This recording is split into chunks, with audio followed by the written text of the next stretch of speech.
Hello guys, welcome to my channel. Today we are going to see how to allow Chrome to access the network in your firewall or antivirus settings. Go to search menu and type control panel. Click on open it. Select system and security. Select allow an app through Windows Firewall and select change settings and find here Chrome. If you can't find, then you just need to select allow another app.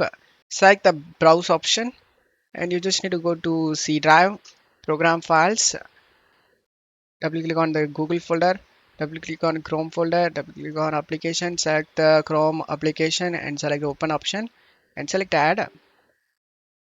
Google Chrome is already in the list guys for me. As you can see, after adding the Google Chrome, check mark these both option guys, private and public, and check mark include this side, three boxes, check mark it and then click on OK option and just close stuff here.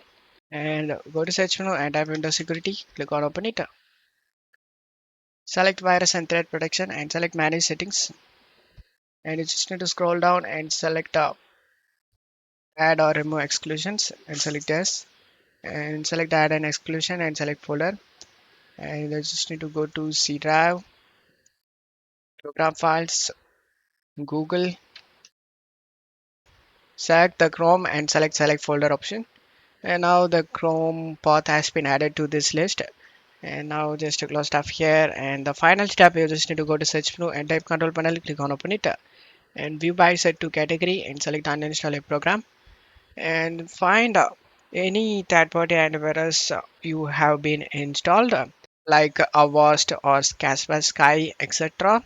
Just try look on the antivirus guys, that is the main cause of you getting some errors on Google. So just right click and select uninstall option.